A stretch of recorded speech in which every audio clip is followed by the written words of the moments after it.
할렐루야. 이 밤에도 하나님께서 우리에게 베풀어 주실 은혜를 기대하는 우리 모두 되기를 간절히 소망합니다. 하나님께서 우리를 만나 주시면 한마디를 통해서라도 우리가 큰 은혜 받게 될 줄 믿습니다. 저희 아버지께서 돌아가신 지 한 10년 정도 된 것 같아요. 저희 아버지께서 갑자기 이제 돌아가시고 제가 저희 아버지를 이렇게 임종을 이제 보지 못하고 저희 아버지 혼자 이제 돌아가시게 돼서 저희 아버지 시신을 거두고 이제 장례를 이제 급하게 치르게 됐어요. 우리나라 장례 문화는 우는 문화잖아요, 그렇죠? 그 대신 울어주는 사람이 있을 정도로 이제 우는 문화인데 저는 울지 않았어요. 왜냐하면 울 이유가 없었기 때문이죠. 영원한 하나님의 나라를 아는 사람이고 그 나라를 믿는 사람이고 이 땅에서의 삶은 언젠가 끝날 것이라는 사실을 알기 때문에, 물론 우리 아버지의 영혼은 하나님께서 거두어 가시는 것이기 때문에 제가 뭐 이렇게 단언할 수 없지만 성경은 예수 그리스도를 믿으면 하나님의 자녀가 된다고 약속을 했기 때문에 저는 그 사실을 믿고 우리 아버지를 다시 만나게 될 것을 기대하면서 기쁨으로 장례를 치렀어요. 근데 사람들은 이해를 못하는 거죠. 사람들은 이해를 못합니다. 어떻게 상주가 저렇게 활짝 웃고 있냐, 그쵸? 이제 이해를 못하는 거예요. 모두가 슬픈 얼굴을 하고 물론 저도 이제 이렇게 조문을 가면 웃으면서 가진 않죠, 물론. 하지만 왜 웃는지 모르는 사람이 있는 반면에 그 자리에서 제가 웃는 이유를 아는 사람이 있었다라는 것입니다. 함께 천국 소망을 이야기하고 함께 하나님의 은혜를 나누는 사람들이 있었다라는 것이죠. 같은 세상을, 같은 시간을 살아가지만 우리 전혀 다른 삶을 살아가는 사람들을 만날 수 있습니다. 예수님께서 제자들과 함께 다니시면서 천국 복음을 전하시고 천국의 권능이 어떠한 것인지를 이적으로 보여주셨어요. 많은 사람들이 예수님을 주목하고 따르기 시작했습니다. 마가복음 1장의 마무리에는 사람들이 사방에서 예수님을 만나기 위해 찾아온 이유로 예수님께서 자신의 동네에 드러나게 다닐 수 없었다고 말하죠. 예수님이 권능을 행하셨기 때문에 많은 놀라운 일들을 행하셔서 예수님을 찾으러 많은 사람들이 예수님 만나러 왔어요. 그러니까 예수님이 이렇게 드러내놓고 다니지 못했다라는 거죠. 예수님이 가시는 곳은 어디나 인산인해가 되었고 예수님의 일거수일투족이 사람들의 관심의 대상이 되었습니다. 여기 예수님 있대. 사람들이 몰리는 거예요. 들어가지 못하고 그 입구에 사람들이 그냥 장사진을 치는 거죠. 예수님이 무슨 말씀하시나 듣고 싶고 어떻게 해서 예수님의 은혜를 조금이라도 입을까, 그런 사람들이 항상 예수님 주변에 많이 있지 않았습니까? 그런데 그런 예수님과 예수님이 친히 택하셔서 예수님과 함께 다니는 제자들을 당시 유대인들이 볼 때 조금 이상한 부분이 발견이 되는 거예요. 유대인들, 우리 공동체랑은 뭔가 다르다는 거죠. 그게 무엇입니까? 예수님과 제자들이 너무 잔치를 즐기는 것으로 보인다라는 거예요. 맨날 먹고 맨날 마시고 그래 보이는 거예요. 본문 직전에서도 예수님께서 바로 직전에 무슨 내용이 나옵니까? 레위를 제자로 부르시고 레위가 벌인 그 잔치에서 세리들과 함께 먹고 마시는 장면이 기록이 되죠. 그렇습니다. 예수님이 가시는 곳은 늘 잔치가 벌어지는 것 같았어요. 막 시끌시끌하고 왁자지껄하고. 물론 예수님께서 잔치를 쫓아다니신 것은 아니죠. 정확히 말하면 예수님께서 베푸시는 그 놀라운 구원의 능력을 경험한 자들이 그와 같은 반응을 자연스럽게 보인 것입니다. 나 같은 사람도 제자로 불러주시다니 감사하면서 레위가 잔치를 벌였죠.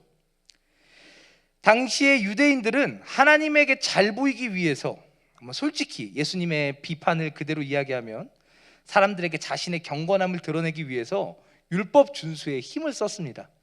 그중 구제와 기도 그리고 금식은 자신이 경건한 자라는 사실을 드러내는 대표적인 행위였어요. 그래서 그들이 구제, 기도, 금식에 아주 열을 올렸습니다. 특히 금식은 바리새인들, 특별히 율법 준수에 열심을 내는 자들이 지키는 경건의 방법이었습니다. 왜냐하면 금식하면 티가 나니까요. 그렇죠? 금식하면 티가 나잖아요. 우리가 한 끼만 안 먹어도 얼마나 힘듭니까? 금식을 하면 티가 나요. 내가 금식하고 있다는 것을 사람들에게 알리기 좋죠. 금식은 일반적으로 참회나 슬픔 혹은 절대적인 위기의 상황에서 하나님만을 의지하는 고백적인 행위였습니다. 그러니까 하나님 아니면 나 죽습니다라는 어떤 그런 간절한 마음이 금식으로 표현이 되는 거였어요. 금식이라는 행위는 하나님만을 의지한다는 표현입니다. 그 자체로 어떤 특별한 능력이 있는 것은 아니에요. 그러니까 내가 금식을 했기 때문에 뭔가 일이 일어나는 게 아닙니다. 하나님을 의지하는 게 중요한 거예요. 내가 곡기를 끊을 만큼 지금 하나님 간절한 거죠. 하나님은 그 마음의 중심을 보시지 않습니까? 하지만 당시의 사람들은 금식 자체에 초점을 맞추고 금식을 함으로써 자신이 하나님에게 가까운 자라는 사실을 드러냈습니다.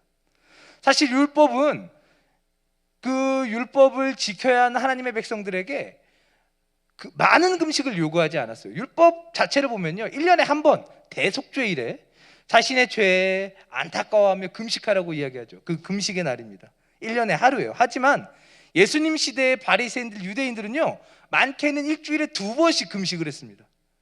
내가 그만큼 하나님에게 가까운 자다라는 것을 드러내기에 이것보다 좋은 게 없었다라는 것이죠. 이런 사회적인 분위기에서 예수님과 예수님의 제자들은 아주 특이한 자들이었습니다. 드라마들 보십니까? 이상한 변호사 우영우. 아주 재밌습니다. 저는 재밌게 보고 있는데, 사람들이 볼 때 예수님과 예수님의 제자들, 특별히 예수님 어떤 사람입니까? 이제 유대인들의 스타로 떠오른 사람이었잖아요. 랍비 중에 랍비, 하나님이 보내신 선지자. 그런데 다른 거예요. 그들이 가지고 있는 정서와 달라요. 보여지는 모습이 다른 겁니다. 바리새인이나 세례 요한의 제자들처럼 금식을 하지 않는 거예요. 오히려 먹고 즐기죠. 누가복음 7장 34절을 보면 예수님을 비난하는 사람들이 예수님을 뭐라고 헐뜯는지 우리가 알 수 있는데, 뭐라고 말하냐면 먹기를 탐하고 포도주를 즐기는 자, 사람들이 예수님을 이렇게 평가를 했어요. 오늘 본문도 이런 상황에서 사람들이 예수님께 질문을 합니다. 왜 당신의 제자들은 금식을 하지 않느냐? 왜 그렇게 희낙낙대느냐? 이제 이렇게 질문을 하는 거예요. 이 말은 예수님의 제자들이 경건하지 않다는 것을 지적하는 것으로도 볼 수 있고, 마땅히 해야 하는 의무를 하지 않고 있다는 비난일 수도 있습니다. 예수님이라는 화제의 인물의 제자들이 오히려 더 금식하고 경건에 힘써야 하지 않겠느냐? 권면 섞인 꾸중일 수도 있겠죠. 중요한 것은 예수님과 예수님의 제자들은 당시의 사람들과는 달랐다는 것입니다. 이런 질문, 왜 당신의 제자들은 금식하지 않습니까? 라는 질문에 예수님께서는 예수님의 제자들이 금식하지 않는 것이 너무 당연하다고 말씀을 하시죠. 오늘 우리 본문에 금식 안 하는 게 당연한 거야, 예수님께서 이렇게 말씀을 하시는 거예요. 예수님께서 사람들에게 반문하십니다. 혼인잔치에 참석한 사람이 금식하겠느냐? 내가 이제 혼인잔치에 초대를 받았어요. 혼인잔치는 뭐 우리도 마찬가지죠. 일생에 가장 기쁜 날이잖아요. 그렇죠? 안 기쁩니까? 행복한 가정생활 이루시기를 축원합니다. 후회하지 마세요. 결혼 하나님께서 정하신 창조 질서에 속한 아주 비교할 수 없는 좋은 거죠. 세상에서 가장, 유대인들에게 있어서 혼인잔치는요 정말 중요한 거예요. 거기에 초대를 받은 겁니다. 내가 신랑의 그 혼인잔치의 주인의 초대를 받은 거예요. 근데 거기서 슬퍼하면서 금식할 수 있겠습니까? 없죠. 그러면 안 되잖아요. 신랑이 옆에 있는 동안에 함께 기뻐하고 함께 즐거워해야죠. 다시 말해서 예수님께서는 지금은 슬퍼해야 할 때가 아니라 기뻐해야 할 때라고 말씀을 하고 계시는 것입니다. 하지만 예수님께서 곧이어서 혼인잔치가 끝날 때가 오고 신랑을 뺏길 때가 올 것이라고 말씀을 하시죠. 그리고 그렇게 되면, 그때가 되면 금식해라, 이렇게 말씀을 하세요. 이 사실을 통해서 우리는 예수님께서 말씀하시는 신랑이 예수님 자신이라는 사실을 알 수 있습니다. 또한 제자들이 기뻐해야 하는 이유도 예수님이 주인이신 잔치에 지금 함께하고 있기 때문이라는 것을 알 수 있죠. 그렇습니다. 예수님께서는 지금 제자들과 함께 잔치를 열고 계시는 거예요. 예수님이 가시는 곳에 잔치가 열립니다. 그런데 그 잔치가 무엇입니까? 그것은요, 예수님께서 전하고 계시는 천국 잔치였어요. 아멘입니까? 예수님이 가시는 곳이 천국이에요. 예수님이 계시는 곳이 천국입니다. 예수님의 사역은 오직 천국을 전하는 것에 초점이 맞춰져 있었어요. 우리가 예수님의 사역을 정확히 이해하려면 예수님이 전하시던 메시지를 이해해야 돼요. 그게 뭡니까? 천국이잖아요. 회개하라, 천국이 가까이 왔느니라. 이게 예수님의 사역의 모토였어요. 천국이 가까이 왔으니 회개하라. 예수님의 권능의 목적이 무엇입니까? 어차피 죽을 사람 다시 살리는데 이유가 있을까요? 아니죠. 예수님이 전하는, 예수님을 통해 이 땅에 임하는 하나님의 나라가 어떠한 것인지를 보여주는 표적이었어요. 요한은 그것을 표적이라고 이야기합니다. 사인이라고 이야기합니다. 미라클이라 이야기하지 않아요. 그것은요, 그 자체로 의미가 있는 게 아니라 그것을 통해 가르쳐지는 하나님의 나라의 의미가 있는 거였습니다. 예수님은 천국의 주인이시며 천국을 이 땅에 시작하시는 천국 그 자체이시다. 이게 복음서 기자들이 한결같이 전하는 말씀이었죠. 유대인들은 그 천국에 들어가기 위해서, 그 천국에 자신이 어울리는 자라는 사실을 입증하기 위해서 율법의 행위에 열심을 내었습니다. 내가 하나님의 백성이야. 그런데 그것을 이제 입증하려고 애를 썼다라는 거예요. 하지만 그 중심에 무엇이 있었을까요? 자신의 힘으로 천국을 쟁취하고자 하는 공로주의가 있었다고 예수님께서는 그들을 향해 말씀을 하십니다. 이런 공로주의, 자신을 의지하고 자랑하는 것은 유대인뿐 아니라 아담의 타락 이후 모든 사람이 가지고 있는 특징이죠. 어떻게든 내 자신을 입증하고 싶어하는 것, 드러내고 싶어하는 것, 자랑하고 싶어하는 것. 여러분, 이게 바로 공로주의입니다. 우리들의 특징이잖아요. 결국 금식의 강조도 나의 힘과 노력으로 천국을 확보하려고 하는 교만함에서 비롯된 부패한 모습에 불과했다라는 거예요. 유대인들, 특별히 종교 지도자들, 바리새인들은 자신이 하나님 나라에 어울리는 자라는 사실을 드러내기 위해 금식을 했습니다. 금식을 통해 자신이 하나님의 나라에 가까운 자라는 사실을 증명하려고 했습니다. 하나님의 나라가 열리면 거기에 가장 가까운 사람은 나다, 이것을 드러내기 위해 얼굴에 슬픈 빛을 내고 금식한 거예요. 초췌한 얼굴로. 그럼 사람들은 그 초췌한 얼굴을 하고 있는 바리새인들 보면서 경건하다, 존경하는 거죠. 하지만 예수님의 제자들은 그럴 필요가 없었던 거예요. 왜냐하면 그들과 함께 하시는 예수님이 그들에게 하나님의 나라를, 천국을 허락해 주시기 때문이죠. 아멘이십니까? 천국이 우리에게 어떻게 임합니까? 천국으로 가는 길 우리가 예배 때마다 하잖아요. 천국으로 가는 약도 하잖아요. 천국 어떻게 갑니까?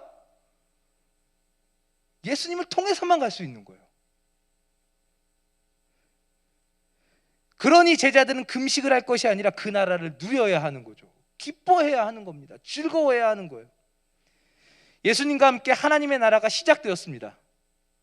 이제는 새로운 시대가 시작이 된 거예요. 그러므로 옛 질서는 어울리지 않다라고 예수님께서는 말씀하십니다. 예수님께서 이 사실을 21절과 22절을 통해 말씀을 하시는데요, 생배 조각을 낡은 옷에 붙이지 않고 새 포도주를 낡은 가죽 부대에 넣지 않는다고 말합니다. 제가 굳이 설명하지 않아도 무슨 말인지 다 아시잖아요. 많이 들으셨으니까. 옛 것은 새 것에 담을 수 없어요. 팽팽한 천을 낡은 천 위에 덧댈 수 있겠습니까? 그럼 오히려 더 낡은 천이 이 팽팽한 천에 의해서 벌어지겠죠. 포도주도 마찬가지입니다. 새 포도주는 이제 발효가 막 돼야 되잖아요. 낡은 가죽 부대에 새 포도주를 넣으면 어떻게 되겠습니까? 낡은 가죽 부대가 그 산화되는 과정을 견디지 못하고 터져버리겠죠. 옛 것은, 우리가 가지고 있는 세상의 질서는, 죄로 경도된 우리들의 모습으로는 하나님의 나라를 이해할 수 없다는 거예요. 감당할 수 없다라는 것입니다. 예수님께서는 오늘 말씀을 통해 예수님이 곧 우리 모두가 기다려온 천국을 우리에게 허락하시는 분이라는 사실을 말씀하세요.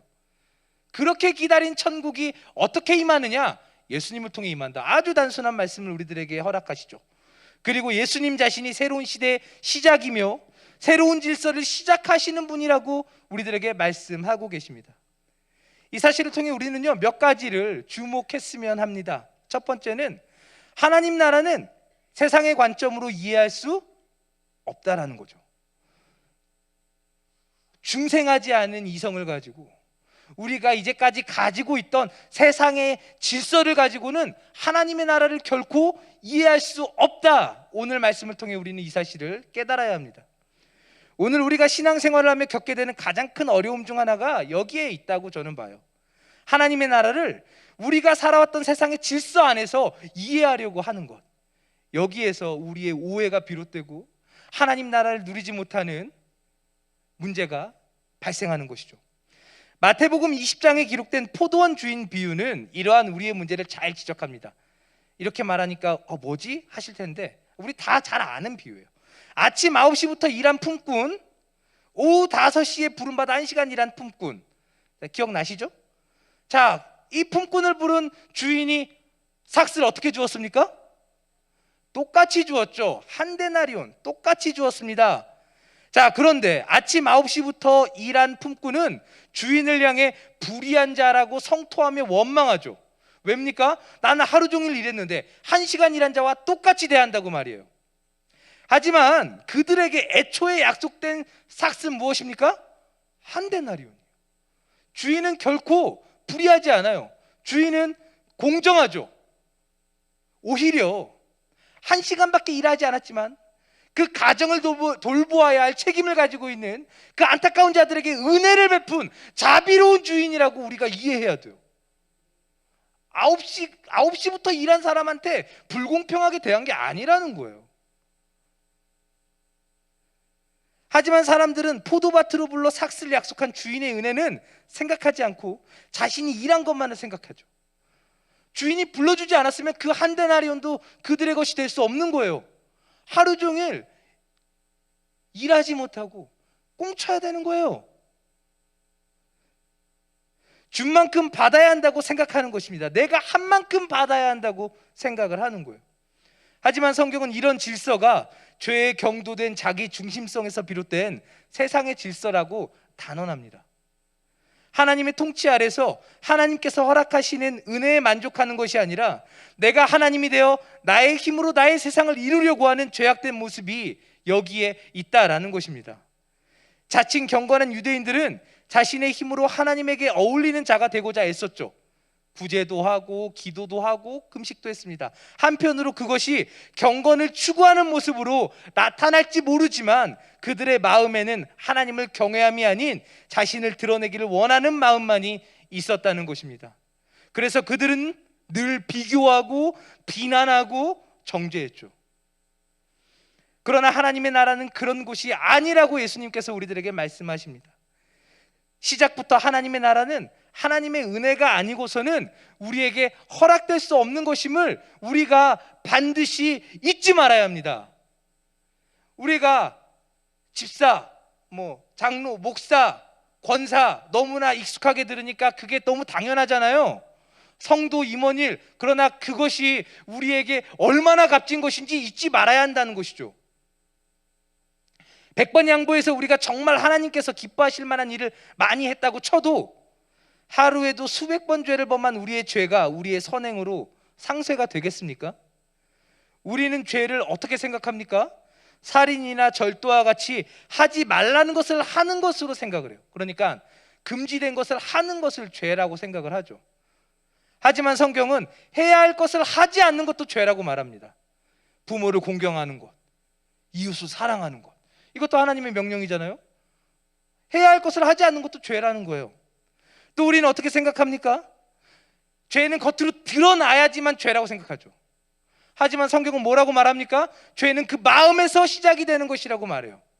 겉으로 드러나지 않아도 우리는 얼마든지 이웃을, 형제를 죽일 수 있습니다.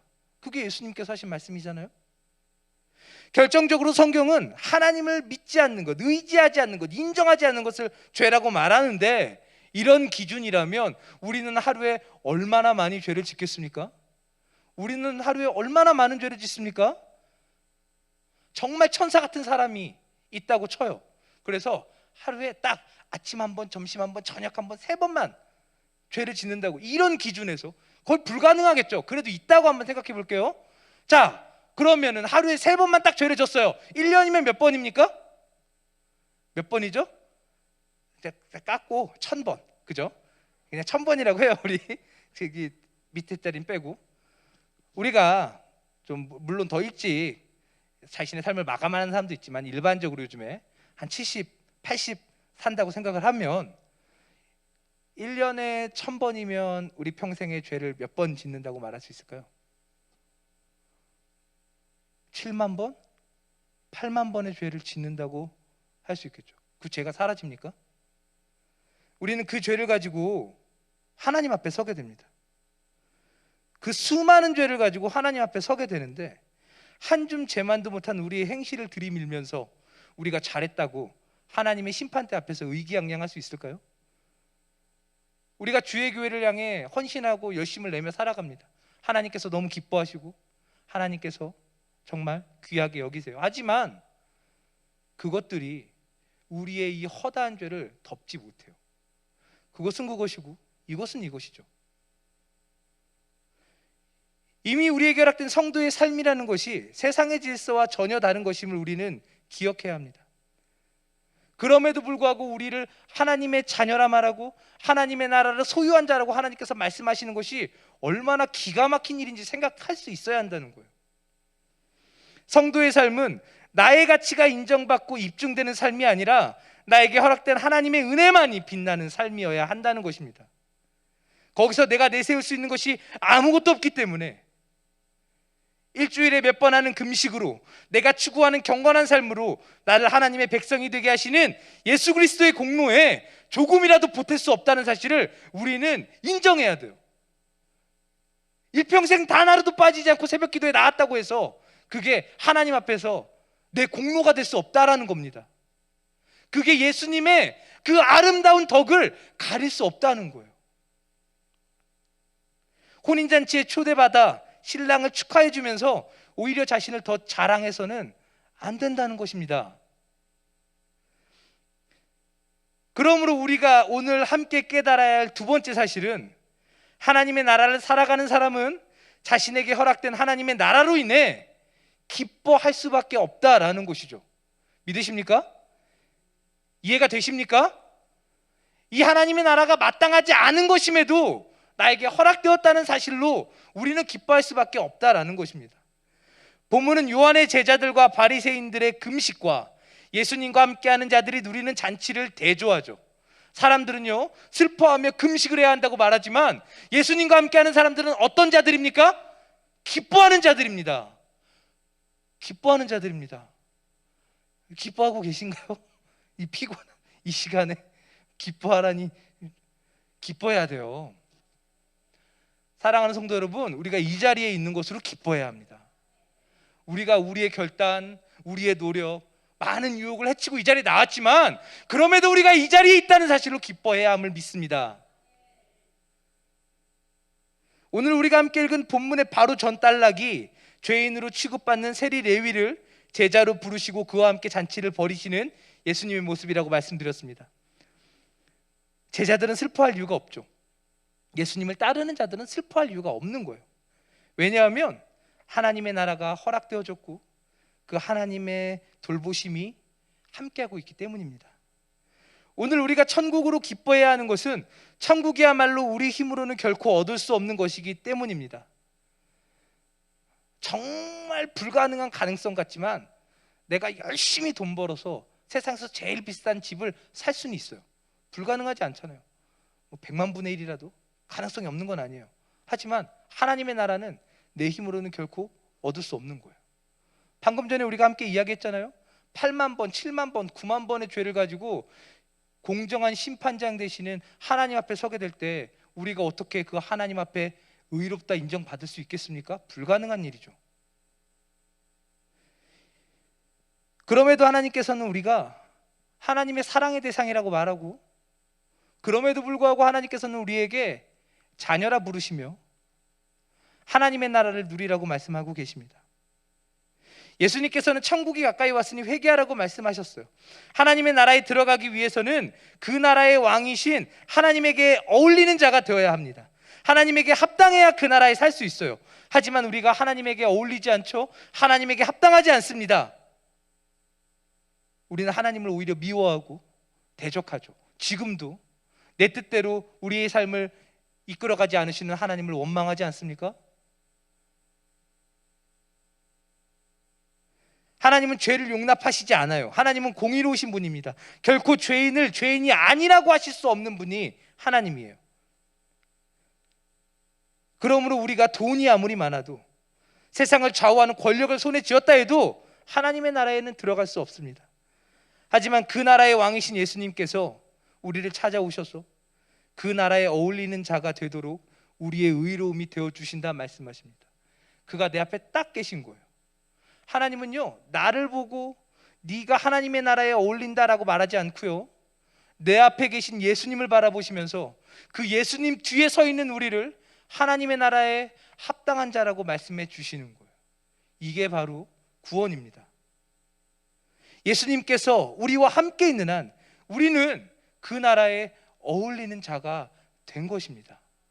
오늘 우리가 하나님에게 합당하지 못하다 해도 예수님이 우리와 함께 계시기에 우리는 하나님 나라에 합당한 자가 된 것이라는 사실입니다.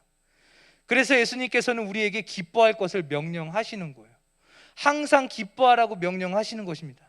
천국 잔치가 열렸고 그 잔치의 주인인 신랑이 오늘 우리를 그 잔치로 불러주셨다고 말하고 있는 것입니다. 바울은 이 사실을 시편 32편을 인용해서 다음과 같이 말했습니다. 제가 읽어드릴게요. 로마서 4장 6절로 8절인데요.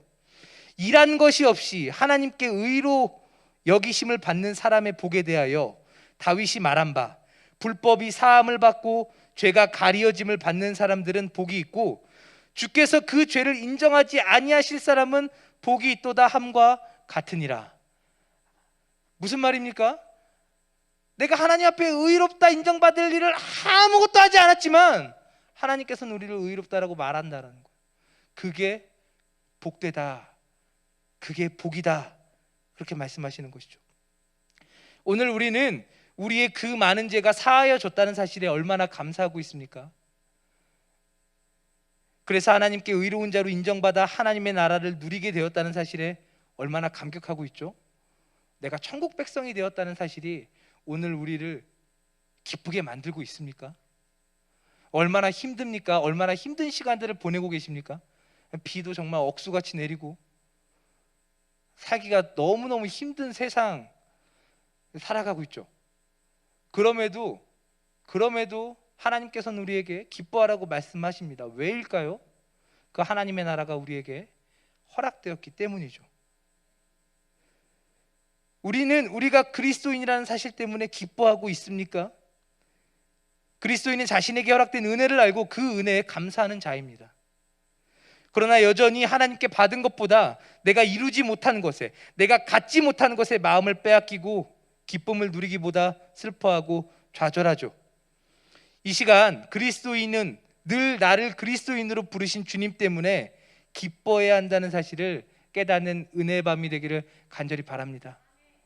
내가 남들이 갖고 있는 것 갖지 못해도, 내가 모두가 다 누리는 것을 누리지 못해도 하나님 나라의 백성이 되었다는 사실만으로 기뻐할 수 있는 은혜가 있기를 간절히 바랍니다. 결코 이룰 수 없고 얻을 수 없는 것을 우리는 이미 이루었어요. 그 사실을 붙잡고 이 험난한 세상을 이겨내는 것입니다. 그 사실을 믿을 때 우리가 시작된 하나님의 나라를 살아가는 거죠. 결국 이 땅에서의 시간은 끝이 나고 내가 사랑하고 아꼈던 모든 것들도 한 줌 죄로 돌아가게 될 것입니다. 하지만 그때에도 내가 하나님의 백성이라는 사실, 내가 하나님의 자녀라는 사실은 변하지 않고 나의 삶을 가장 값지고 가치 있는 삶이었다 말하게 만들어 줄 것입니다. 유한한 이 땅에 얽매여 살아가는 것이 아니라 영원한 하나님의 나라를 살아가는 우리 모두가 되었으면 좋겠습니다. 여전히 우리를 짓누르고 괴롭게 했던 모든 것들에서 벗어나 천국의 주인이신 주님과 함께 천국의 삶을 누리는 우리 모두 되기를 간절히 바랍니다. 하나님께서 우리에게 약속하신 가장 큰 복을 기쁨 가운데 누리며 우리에게 새 날과 새 기쁨을 허락하시는 주님께 감사하는 이 밤 우리 모두 되시기를 주님의 이름으로 간절히 축원합니다. 우리 이 시간 함께 찬양하겠습니다.